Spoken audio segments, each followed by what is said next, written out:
You guys good? Okay, we are recording. We have everybody on Teams. We're good. We're good? Rock and roll. Okay. Hi, everyone. I am Karama Horne. Welcome to Empowering Black Storytellers here at Microsoft Garage here in New York and through Teams. And I know we have a lot of people that are also watching on Teams. So welcome. Welcome. Real quick, I'm Karama Horne, aka the Blur Girl. I am a culture journalist and content creator, parked at the intersection of geekdom and diversity. I regularly review, I have bylines at The Wrap, Mashable, Sci-Fi, and I founded the website and the brand The Blur Girl. And I'm really excited to be here. This event is being sponsored by Savv Media, and thank you for putting this together, Chris. And actually, we're going to start with you. I'm going to introduce everybody, but I'm going to start with Chris because he's paying me.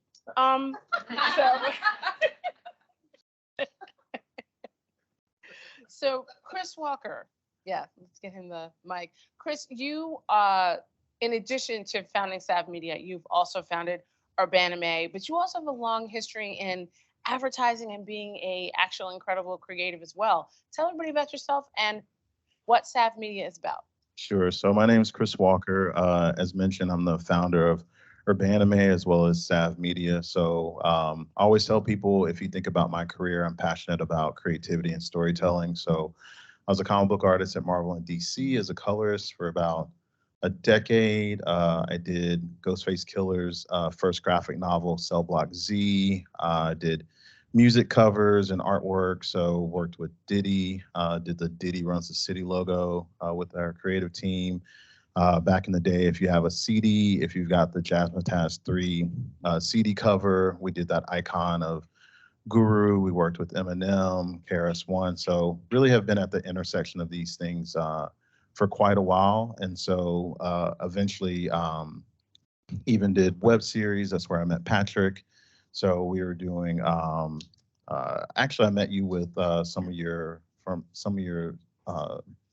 people that you went to school with, but that was when I was doing some of that work. And then I eventually broke into advertising and was a creative director and a strategy director. But all these things are really about creativity and being interested in storytelling. And so Urbanime is my comic book brand. It mixes comic book culture and lifestyle. So if you can think of like street art, sneakers, hip hop, that sort of thing, brought to life through comics. And so as I was working on that, I started working with other Black and brown comic founders. So Steph Manuel, who's joining us, Christian and Liz Jones,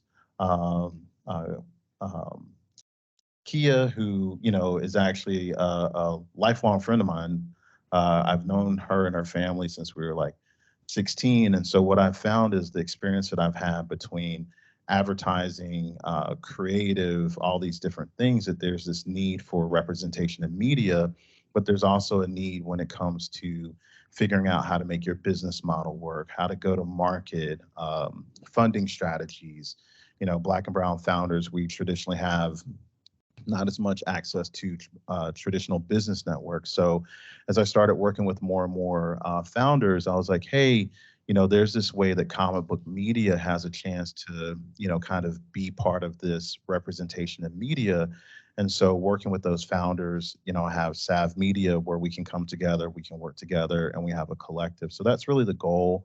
And that's the goal today, is to just kind of bring together some wonderful storytellers on Juneteenth, celebrate the ability to tell our own stories, the importance of Black storytellers to do that, and then, really talk openly about some of the things that we're working on and some of the challenges and how we're facing those challenges and continuing to tell great stories.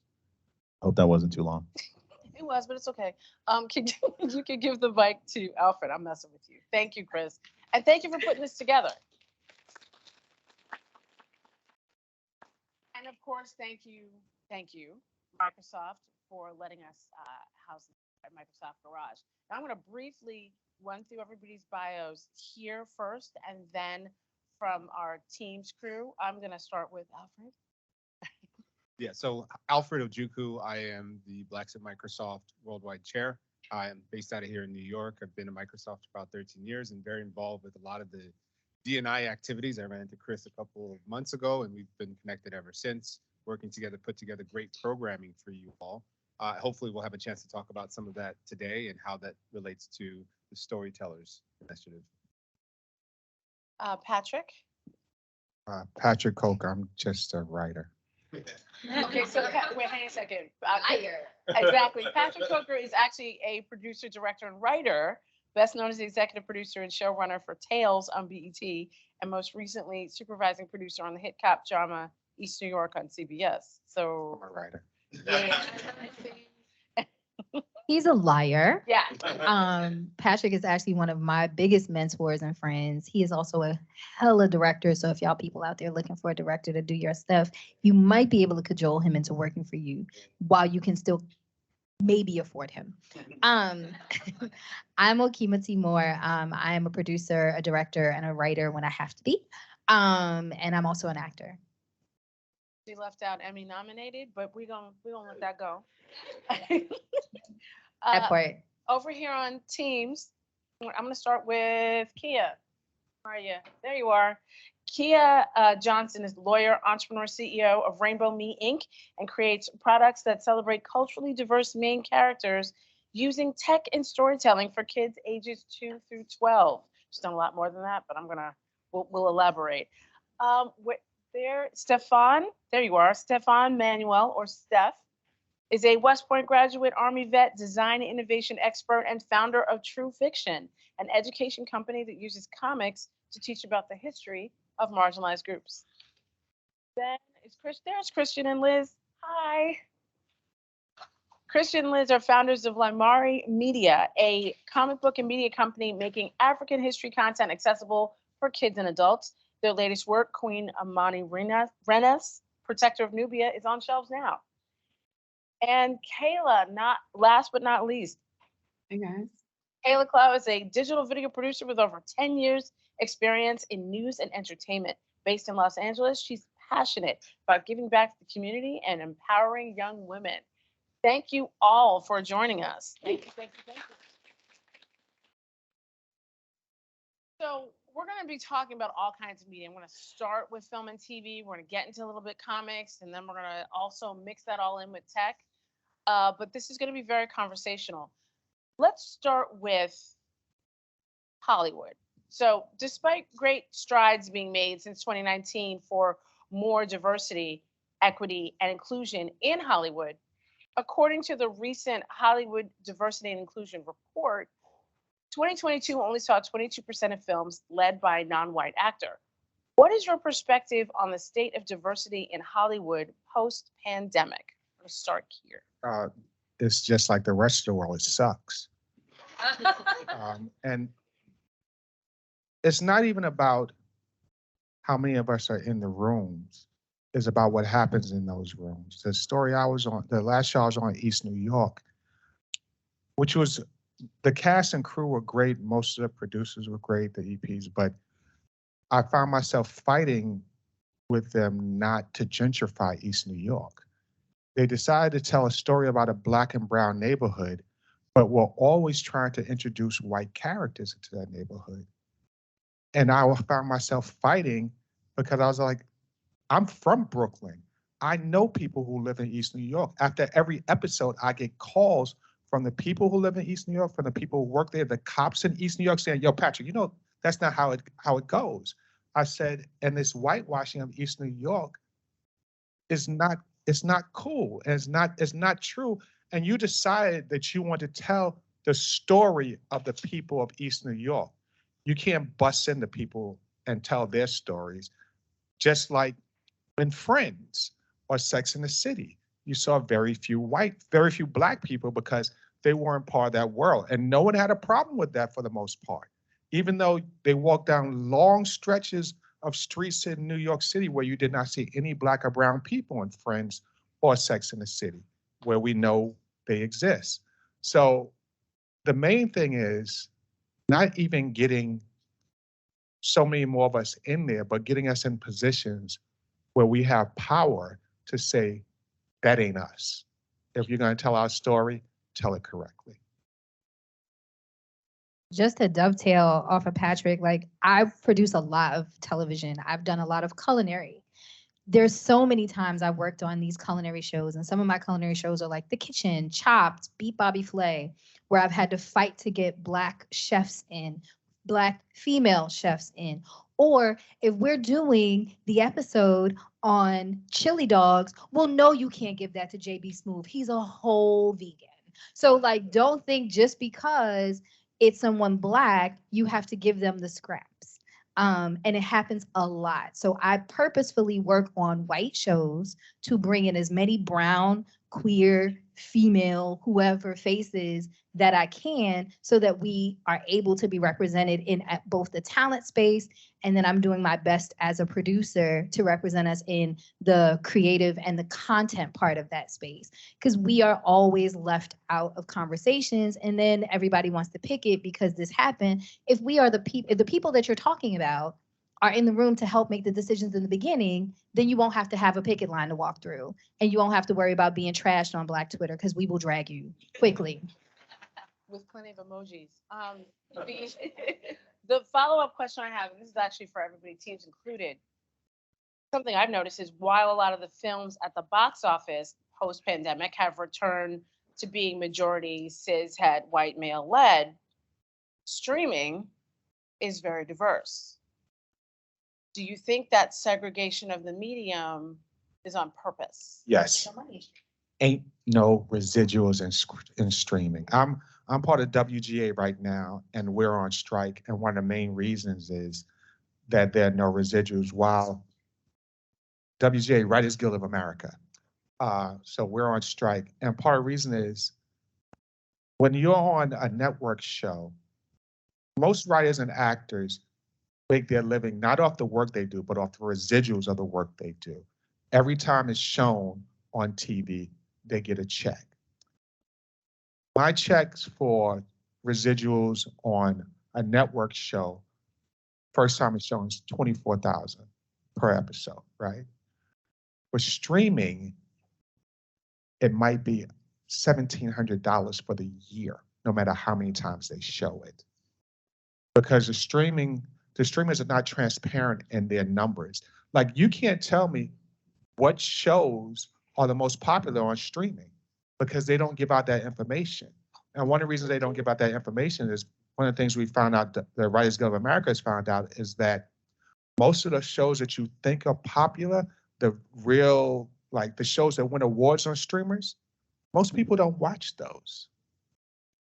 So they're putting all this money into these prestige shows that are not making money. But those are people who are getting the big money. The directors and the actors on those shows are getting big money, while the shows that most people watch are not getting money. You know what's one of the most popular shows on Paramount Plus? The Challenge. Everybody watches that. The Challenge. It's like a competition show, reality stars. Yeah, start on MTV. They don't get a lot of money. They only get money if they win. But that's what most people watch. They don't watch prestige shows, but the streamers don't want to share the money. Even though over the last 3 years, altogether producers who do this content, the companies have averaged $26 billion a year in profit. That means after they pay everybody, they pocket $26 billion a year. And when we went to negotiate with them this year, they was like, yeah, we broke. And that's why we're on strike. Yeah, Zaslav isn't hurting. Oh, I said that out loud. I'm 202 billion he made last year. Kayla, I want to hear from you, because you are a producer and you have also experience in this area.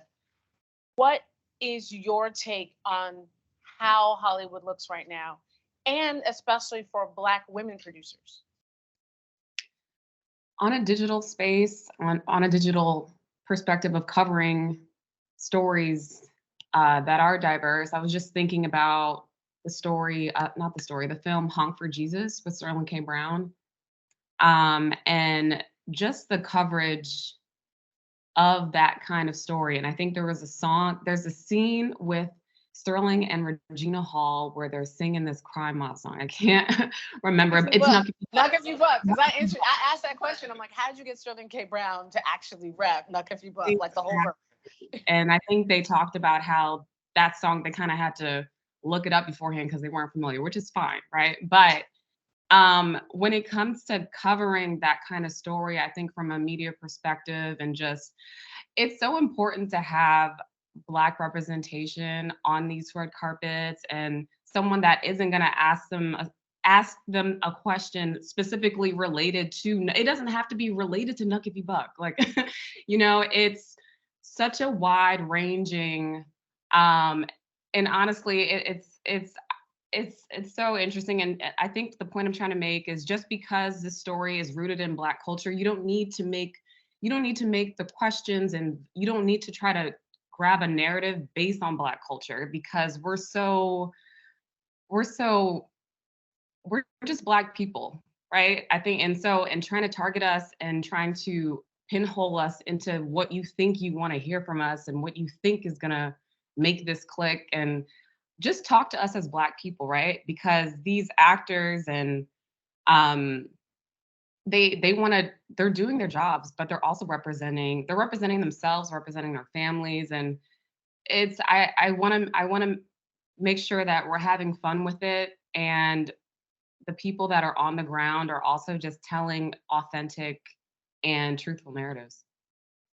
I completely agree, as someone who's been on those red carpets, and I've interviewed some of these cast members, and they're always stunned when I'm asking them about their process, because they're like, nobody ever asked that. I'm like, but you created a whole movie by yourself without studio help. Why wouldn't I ask about that? You know? So yeah, I agree. And I think that speaks to some of the paint by numbers diversity that we're seeing in a lot of the in a lot of these rooms and a lot of the media coverage. So many stars like Issa Rae, Keke Palmer, Ava DuVernay are creating platforms to nurture and showcase talent. Is that the future of Black storytelling? Like, forget about having a seat at the table. We just built a house over here. Is that what we're looking to do? What is your thoughts on that? So I've been met with challenges for my opinion on this, but it is what it is. I feel like we do have to have our own tables, but we can't discount the fact that a lot of times what's served at the table we're not innately invited to is what we need to doggy bag and bring home. We want our own things, our own platforms, our own spaces. They're necessary, but there is intel, information, and access that they have that we do not have. So when we get an opportunity to sit at the table, or have someone that we know sit at one of those tables that most of the time we're not either invited to, or there's only one of us, it is our job to pack up in our little Tupperware everything we can and bring it to the table that we have built, so that everyone can eat properly and considerably and consistently. So yes, we need those platforms, but I can tell you this, where the idea of VOD on these platforms is a joke, because nobody's paying for, like, Love Kiki, who's paying for her platform? If you know the numbers and the analytics, and you have people that are paying for, are you guys paying for that? No. But you're paying for the Netflixes, and you're paying for the Maxes, and you're paying for all these other things. So let's figure out what it is and how we can bring some of that home. But the other thing is, AVOD is coming back with a vengeance. And for those that may not be familiar with these acronyms, VOD is video on demand. VOD is advertising video on demand. Let's give examples of both of those. So, like, what a lot of people may not know is, if you remember back in the day, for anybody who does, Black and Sexy TV was here before Issa, before everybody. They kind of set the stage for a lot of this. They were an AVOD platform back then. They are relaunching. Don't know exactly when, but they are. That is coming back, and a lot of people will be looking for that, because with advertisers, you just have to know that now the thing is content, quantity. Quality we need, but quantity is big. For AVOD, you have to have a sizable amount of things. So, like, whereas normally in a digital, you'll have 5 or 6 episodes that we're used to, in an AVOD world, they don't want less than 20 per season, because they need you to get to 60, because once you get to 60, they can package you, and now you can make those residuals that other people aren't making. And so that's how Tyler Perry has done it for you. That's exactly how he's done it.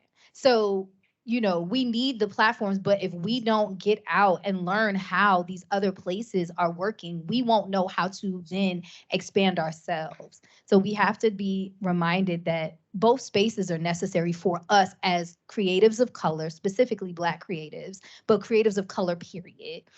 Because we got to get the info from them so we know how to then flip it and make it work. Listen, Missy said flip it down and reverse it. Like, I'm here for that. Patrick's reading for that mic though. Yeah, no, she's absolutely correct. The other thing about it is this: we can create our own tables, but those tables belong to us also. We're American citizens, plain and simple, all of us. So why should those tables just look bright and white all the time? Because the money they're getting is from all of us.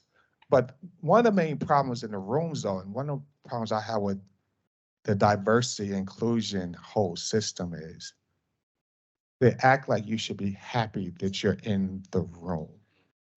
And they say, and basically, you're here, shut up, be glad you're getting that check. I was lucky. I came from a whole ass career at Verizon that I did 22 years at and retired before I got in this business. So I have a pension.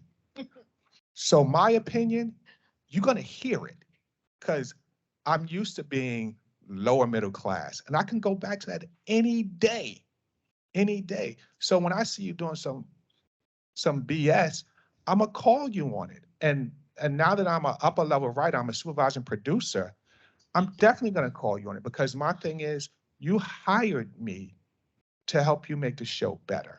So if I sit here and watch you do something asinine, I am not earning my check. So what I have to, when you do something that's just so all out of pocket and making, we had an episode that was just gonna make Black people in East New York look bad. And the showrunner was very, very excited about it. And he explained to us everything. And I just said, no, we're not doing it. And he said, what? Excuse me? I said, we're not doing that episode. And he said, well, I said, we're not doing it because it will make the people of East New York look bad and it will make us look bad and you would get canceled. Do you want that? Silence. We moved on to the next topic. We didn't do that episode. But I felt empowered to do that because I have a pension. You understand what I'm saying? So if they take away the money I make off these TV shows, guess what? I can still pay my bills. For a lot of, with the DN, diversity and inclusion and everything, you have a lot of people who are coming in. This is how they are feeding themselves and their families. So they step very timid. We have to get to the point where we have people in positions of power who can just say, nah, we ain't doing that. Until then, all the diversity and inclusion, and especially if you look at the statistics, they might get to like a middle writer and then their career stalls if they get that far. A lot of them in the writer's room, what happens is they never get past story editor, which is like the second position in the room. And that's a big problem. We're talking a lot about diversity and inclusion here, and Alfred, you've already mentioned not Hollywood, but you work in that space. In corporate, are you seeing the same things where we're being invited to tables and being invited into the rooms, but it's just more of a you should be happy, you should be there? Thanks for bringing that point. Honestly, it's the same thing. It's the same challenge. It's the same narrative in which we have to purposely show up and be a part of the conversation. I think Microsoft is doing a lot of work to introduce more diversity in the culture, in the work that we do on an everyday basis. And even in corporate America, we see a lot of what we call employee resource groups, which are intended to drive awareness of cultural initiatives. So it's a work in progress. Hearing their stories, it's almost synonymous. It's the same thing. We want to be able to show up and be credited for the ideas that we have and to be given an opportunity to tell that story. The irony in the corporate space is when you start talking about D&I in the corporate space, everyone says, oh, why would you want to talk about that unless you're part of that culture?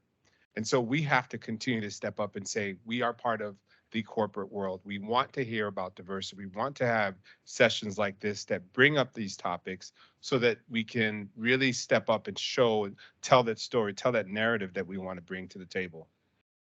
It also sounds like across the board, we're saying diversity, equity, inclusion isn't about making space and bringing people in. It's about we should be there from the beginning so that the conversations can start from the top. That's what I think I'm. We should be there from the beginning, but there should also be a trajectory leading to the top. Got it. But that also means we need allies. But that also means we need allies. Not paper clips, not safety pins, not black squares, not orange squares, not social media posts. Allies. If you are not in the communities that are being marginalized and left out of these spaces, it is your job to ensure inclusion. Even if that means that Brad not gonna talk to you tomorrow. Even if that means that, you know, maybe you're gonna be the outlier for a minute at the water cooler. If you really care about diversifying spaces and you are not part of the marginalized community, open your mouth. Not just online, not just to your Black friends, not just to your gay friends. Open your mouth in big space. Kima can get on a roll. Well, no, but I will say this. I tell people all the time, like, when people ask me that question, like, oh, how can I be a better ally? I'm like, I don't need an ally, I need an accomplice. There's a difference. There's an accomplice me, you see what your mind did there, right? Like, oh, I can get in trouble. Exactly.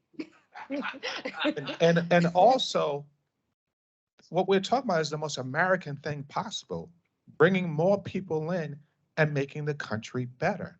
That's what America allegedly is all about. So if anybody questions you on why you're doing this, saying, I'm doing the American thing, that's it.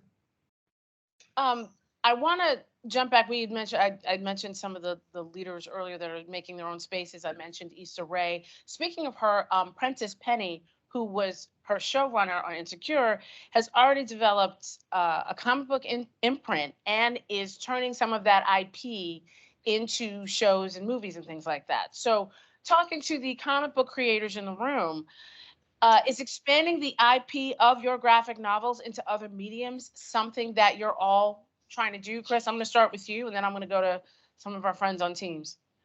Sure. I would say definitely yes. You know, we're having some conversations, you know, with some entities about it. As you know, Patrick will say you can't say under NDAs, but I would say definitely that's part of the goal. I think with Savv Media, when I've worked with the brands that I work with, helping them design that from the ground up, to what you were saying about, you know, bringing things that we've learned.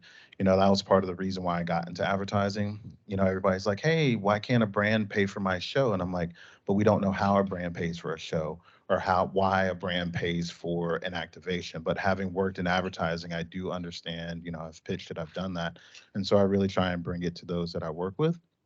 But that said, too, I try to help design it from the ground up, right? Like, how could this be, something that could be optioned? You know, when we were working on, and I'll let the Lymari team talk about this, when we were working on Queen Amani Renas and we were working with Dr. Shamika Mitchell, that was part of what we worked with from the ground up. That book has over 1,000 hours of research, but she put the work in to say, hey, this has the ability to have legs. And with this, we want this to be able to be something that talks to museums, it can talk to kids, it can talk to teachers. So that's one of the reasons, again, at Savv, I think it's important to be focused on the comic book medium because it has the potential to expand into other things. And if you build it from the ground up, you create that ability. And then I get to rub shoulders with Patrick and say like, yo, what's up with that option? So let's, Christian and Liz, he just mentioned Lymari Media. Let's hear from you. Talk a little bit about what you're building at Lymari, as well as are you looking to do other mediums besides just comics? Oh, we can't hear them. Are you all muted? We can't hear them. Okay, we're gonna come back to you. Oh, there we go. Let's see. Nope, we still can't hear them. So let's see if we can fix that.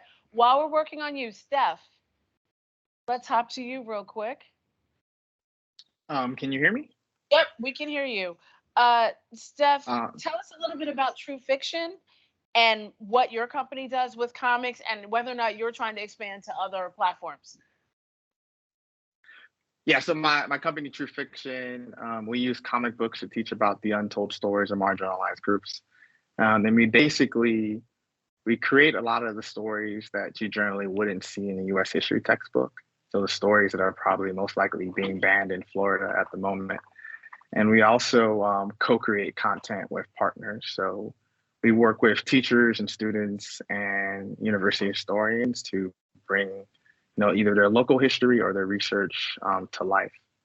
As far as how we think about expanding our intellectual property, I'm chatting with Chris.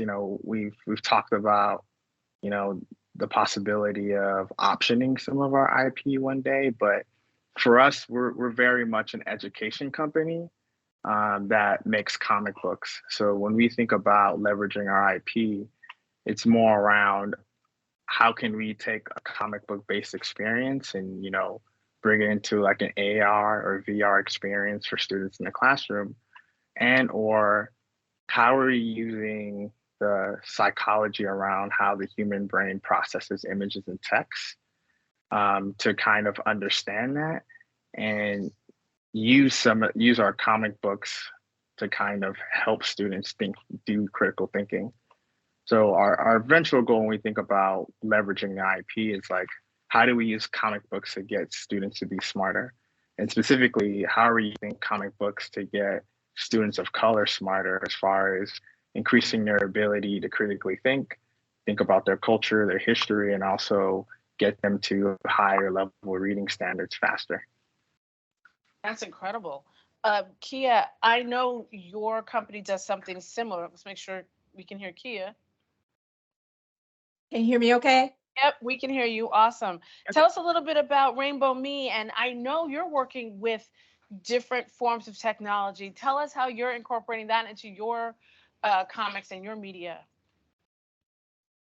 Sure. So what we have at Rainbow Me Kids is children's books that celebrate folklore and fairy tale characters of color from around the world. And we've incorporated augmented reality technology into our books to essentially bring the stories to life for the kids while they're reading the books themselves. So similar to Steph, wanting to make sure we have the representation there where kids can see, themselves and their entertainment choices. That's awesome. Let's see, Lymari Media. Let's see if we can hear Christian and Liz yet. No, we can't hear them. Oh no. Okay, yeah, it says they're unmuted, but it doesn't look like we're getting their audio. Okay, we're gonna circle back. What I'm curious about is several of you have comic book imprints on this panel and graphic novels that are not just to entertain, but to teach. I'm not hearing anybody talk about like a superhero story or things like that. Sounds like a lot of historical fiction that you're creating. Can you explain why you've chosen comic books and graphic novels as your medium of choice? And this, Steph, Kia, either one of you, and Christian, when y'all get your mic on. I can jump in. It's a couple of things. One, I just think it's efficiency. We can pack in a lot of critical thinking. We can pack in a really good story and even work in primary source documents into like a learning experience. So, time in the classroom is extremely precious. So we want to make sure that when we bring Black history into the classroom, it's highly impactful. The other reason why I think about history often is that, students of color generally just don't get to see themselves in their learning experiences. From the teachers to the administrators to the content in which they read, they just don't see Black faces. And comic books allow us to bring thoughtfully created characters into their classroom, because that may be one of the few times they get to see a Black character with dignity and agency in their learning experience. And it also allows us to really bring in some Black culture into their learning experiences that, wouldn't be present elsewhere. I'm gonna give Lymari Media one more. We're working on a dial-in number for them. So if you, No, it's Oh, okay. you But got it? I was gonna say, if you all want to put one of your answers in the chat while we're getting that going, I'll be happy to read it out to everybody. Ask Christian to unmute. Christian, if you can unmute real quick. Live technology, sorry. Yeah, we still can't hear. So yeah, if you can type your answer to my previous question about comics and IP in the chat, I'll be happy to read that off as we keep going. Can I say something also? So also people from my end of going into comic books, Rodney Barnes, who has the HBO show Gonna bring him up. Showtime about the LA Lakers, also has one of the best-selling comic books, Philadelphia, which is a dope comic book. Yeah, So, he has Philadelphia, a horror comic, and a spin-off, Nita Hawes' Nightmare Blog. and Monarch. Yep, and if It's y'all high five. if y'all recognize Rodney Barnes' name, it's because he's one of the creators, the original creators of Boondocks. Yeah. But he also is turning Philadelphia into. I'm trying to get in that room. I told him the other day. I told him a couple of weeks ago, if Philadelphia is made and I'm not in that room, I'm gonna pick it every time they're shooting. But so for me, I produced a series called Little Apple with a wonderful creative Howard alum. And he actually started when he was crowdfunding, one of our crowdfunding perks was the Little Apple comic book. So everyone is looking into the comic space. We've done the Schomburg's Black Comic Con very many times. I've sat on their women's panel a few times. So comics are entertaining and like for Little Apple, for anybody not familiar, we were blessed to win Best Web Series at ABFF in 2019, right before the pandemic. And she is a 9-year-old clear cognizant little Black girl with 2 big puffs, and she fights all the mantles of things from sexism, xenophobia, homophobia, gentrification in her Harlem neighborhood. And so the comic was something that we were able to bring the community into. So all the places that she passes and engages with are from the community, and we made it a real community effort. And so like them, we now have a module where we go into the schools and have complete curriculum-based information leading back to the Little Apple topics. So the education piece was very big for our creative Riley S. Wilson, because he felt like these are things that the kids, like he said, are not seeing. So the idea to take your IP and either make it into, whether you're going forward or backward, right? Making the thing that you've made already into a comic or graphic novel, or taking that graphic novel and becoming a show is really a very big thing. And honestly, if any of you are creators out here, most people right now are looking for IP, not just shows. They don't want just your short. They don't want just your feature. They want to know that you have an actual full IP potential to your work, so that IP stands for intellectual property, for anybody that wasn't sure, sorry. And they want to make sure that you have a way that what you're building can build its own kind of verse, if you will, this whole universe of the thing. So it's important. So that they get a series and they get spinoffs, things like that. Also, many comic books are also leading to scripted podcasts. Yeah. Scripted podcasts are another well of intellectual property. I hear the Christians on the phone line. Did we get that? Hello, can you hear us now? Yeah, there we go. We can hear you. So yeah, I asked a couple questions earlier about comics as well as your company and how you're using sequential art in that medium to tell stories, as well as are you only doing comics and are you using other platforms to tell your stories? So just to recap. Well, as of now, we just have the comic platform, but we would definitely love to branch off on other platforms to tell the stories of just African people. Basically, with our company, we like to tell untold stories that's not told or not known, that's not taught in schools. And we also think it's obviously it's entertaining because it is a comic book or graphic novel, but it also, I think it shows not only just kids, but just people who look like us, another story of us that, like I said, it's not always told. And just growing up here in America, we always get, a certain history of us, but as we all know, we all have an origin story. We all come from somewhere, and just being able to connect us back to history on the African continent I think it's something that can be powerful, because I feel like just growing up, we're not looked at people who started great civilizations or built great structures, and even the structures that were built is kind of claimed by other people, but we know through research and study that's not the case. So just being able to just share stories like Queen of Monterenes, and hopefully being able to tell other stories, we can just ignite a passion in people just to know more about ourselves. Wonderful. Liz, did you want to add to that?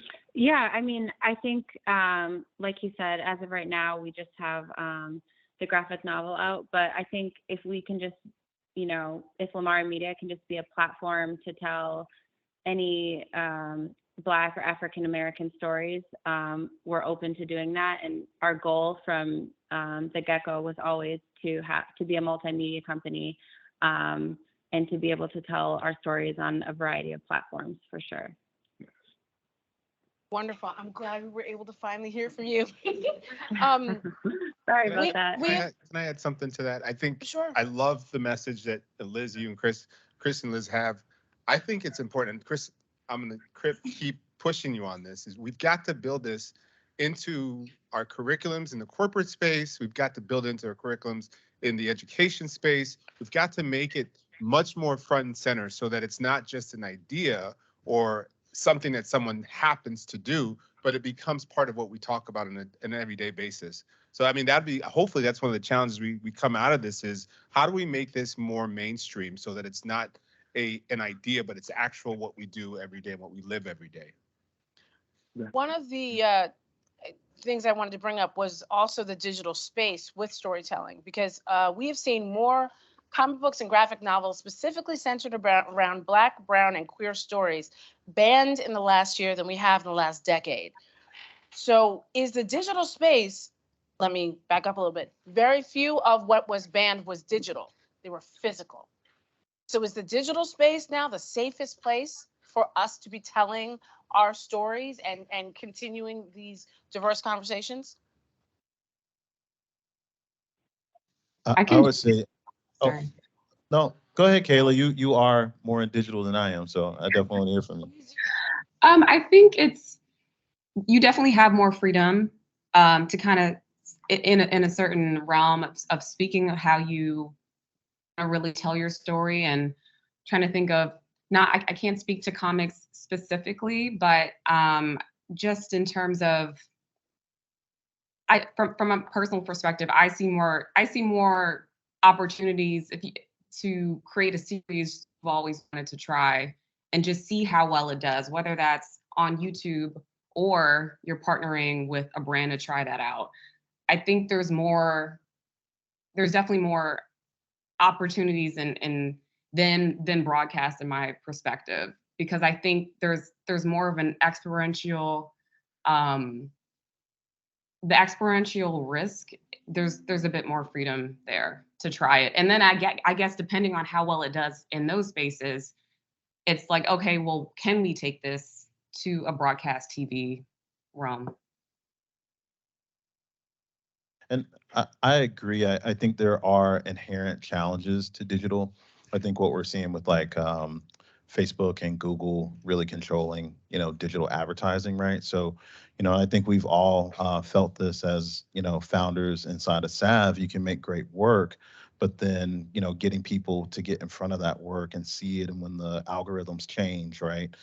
Kia was talking about, you know, some of those challenges when the algorithm recently changed, and, you know, just the return on investment wasn't there. So I think, you know, from an ideal standpoint, yes, with digital, but I think one of the things that we've also seen, this is kind of what you're saying, is there's the beauty of comics is they create an experience.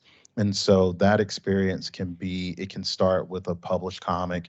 It can be that friendship and those relationships you have online. You can take something that you've already experienced as video, you can turn it into a comic. So I think that really kind of agnostic place that comics exist in, that I've seen very few things do, I think that's where the real power lies. And if you're able to harness the power of digital, whether it be getting your content up, driving people to it, getting people to come out for something like this today, I would say yes. But I think there are still challenges with digital, especially as the platforms, you know, push their analytics. Real quick, I sold my comic book collection 4 years ago, over 16,000 comics. There's money in comic books.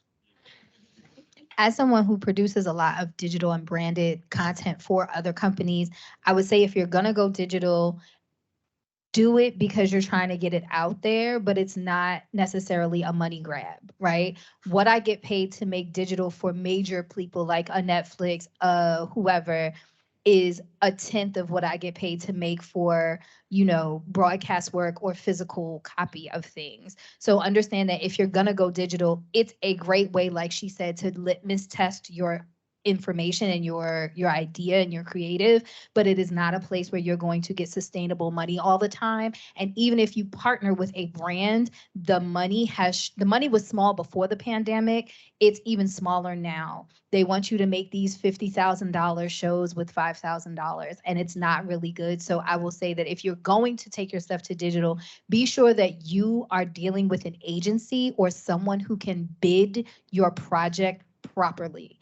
I have always gotten into trouble with doing things for agencies and brands where it was not bid properly. And now I, as the producer or director, have to shuffle to try to make this shiny thing where you gave me and you want it to be gold, but you can only afford tinfoil. So be sure if you're gonna go into digital, either you're doing it yourself and you understand and work within your fiscal limitations and still try to make it great quality, or if you're going with a brand that you are bidding properly, because you'll get screwed and then it looks like you can't do your job because someone has put you into a corner to not allow you to do your job. Yeah, no, I'm going there. So I wanted to toss this question to our team's crew.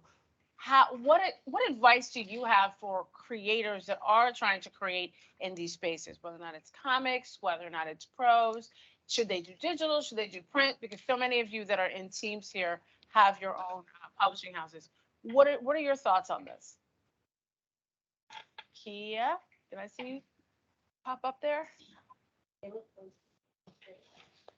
I think so. We talk about the digital spaces, and Chris mentioned social media. I mean, I think one of the great things about social media today is that whatever idea you have, you can start there and it can grow from there. Even before you even have a physical product, you can place your idea and what it's going to look like and kind of the ecosystem of surrounding it on social media. Start building that up, and then from there, you can go and expand to whatever other platforms you want to. Awesome. That Steph, is. did you have? Yeah. Oh, go ahead, Kia. I didn't mean to cut you off. I was through. She said she was through. Okay, Steph, what were you saying? Oh yeah. Whether it being like, whether it's digital or print, I think it's about thinking about the business model that you have. What's your business engine? What's your flywheel? And based on your product or your service or the idea that you're trying to get out there, find a business model that supports you.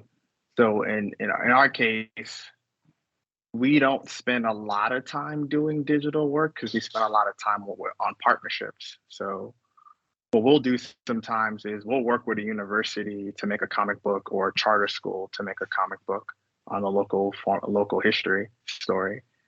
And what that allows us to do, we have an audience that we're creating content with, and they're going to immediately buy the IP for a couple of years. So I don't have to fight to necessarily do a Kickstarter. I don't have to fight on Instagram to get people to, buy my comics on like a la carte deals. I can try to get a much longer term deal with a partner who's super excited about the story that I want to do. And for us, we're like, well, if we do more partnerships, our IP portfolio grows. And the larger our IP portfolio grows, the more value that we have. So I just think it's not necessarily about safe spaces, it's about what business model is going to allow you to be as effective as you can be, based on, the idea or thing you're trying to do. I wanted to sounds jump like- in Oh, quickly. go ahead. Go ahead. Yeah, I was just talking with a friend over this weekend about my intention for the year, and that being one of those being visibility. And I think when it comes to any kind of narrative that you're pushing, digital, the thing about digital, it's so encompassing, whether it's a newsletter, whether it's a tweet, whether it's an Instagram video, or you just taking a video of yourself talking about the narrative that you're pushing and the story that you're telling. And the more visible that you are, the better, because now you're in people's minds and you don't even know where that's going to take you. You don't know which household you're going to land in. And so it's definitely a lot of work. It's tedious and it's hard to do it by yourself. But the more I think that you get comfortable in a lane of diversifying which medium you're promoting yourself in a way that's genuine and authentic, I think the better it's going to be for yourself and whatever narrative or brand you're pushing as well. Awesome. Christian and Liz, did you have anything to add? Yeah, I think for us, comic books and media was never the industry that we were in. I have like a background in fitness, and my husband is an athlete.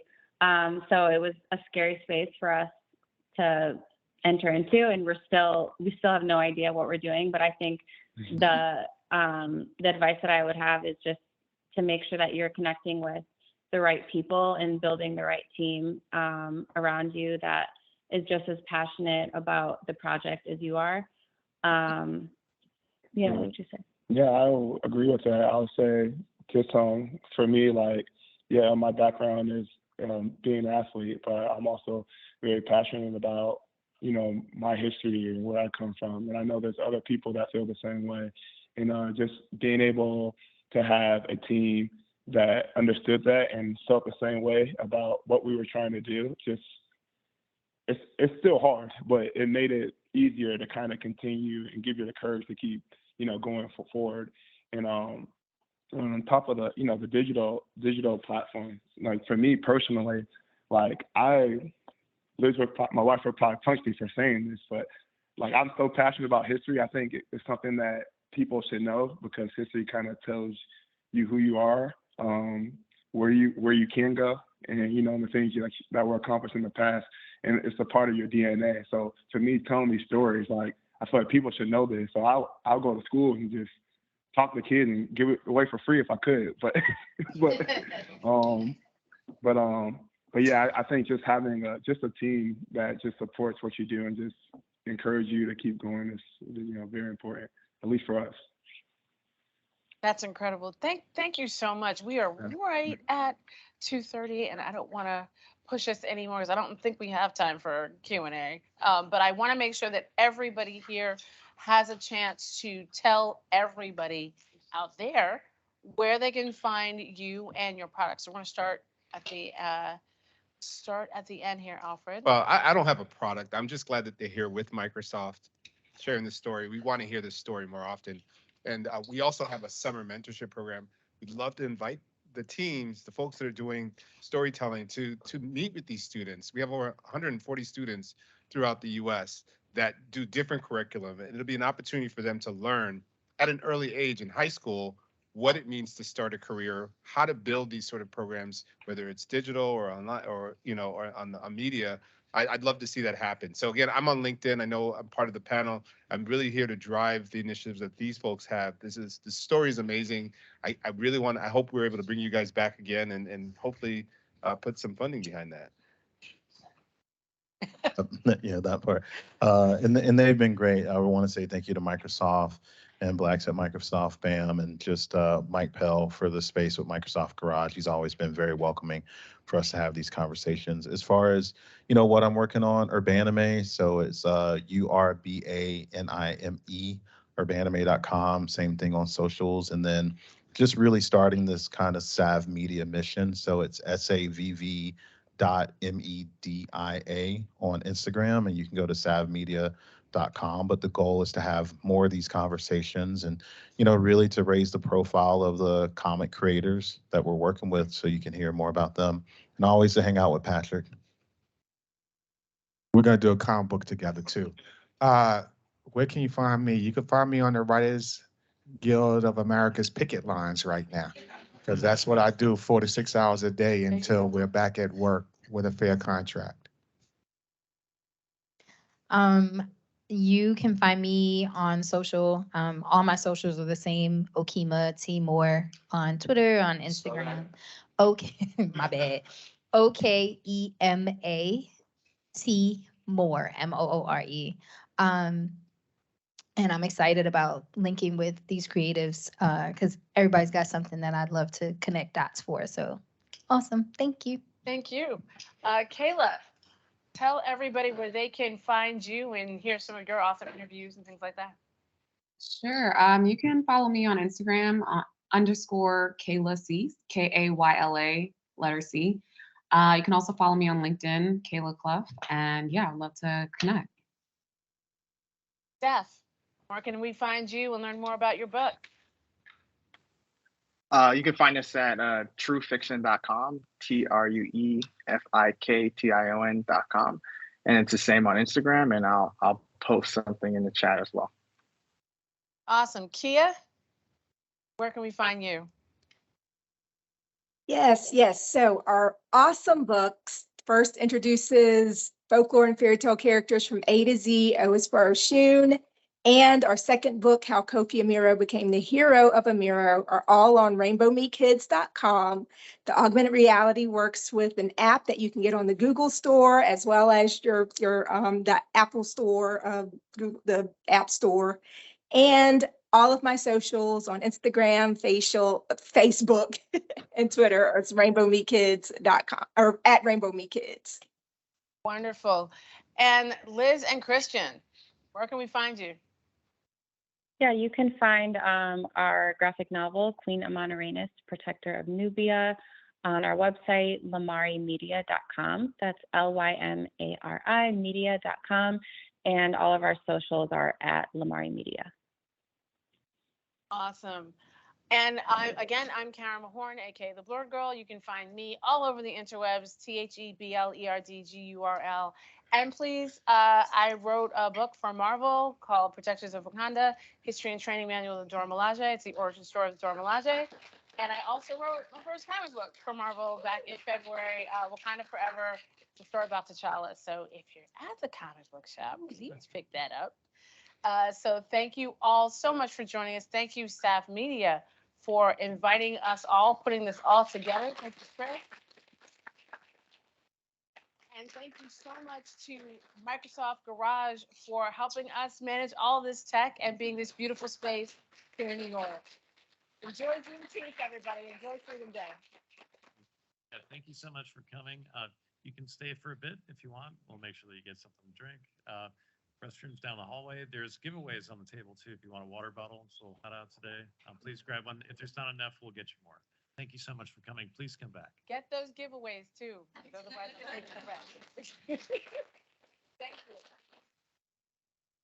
you. Wait, hang on a second. Do you need us to take a picture? Yes. Yeah. Okay. Before everybody runs away. Wait, people are hanging up. Oh no. It's okay. We'll get them on the screen.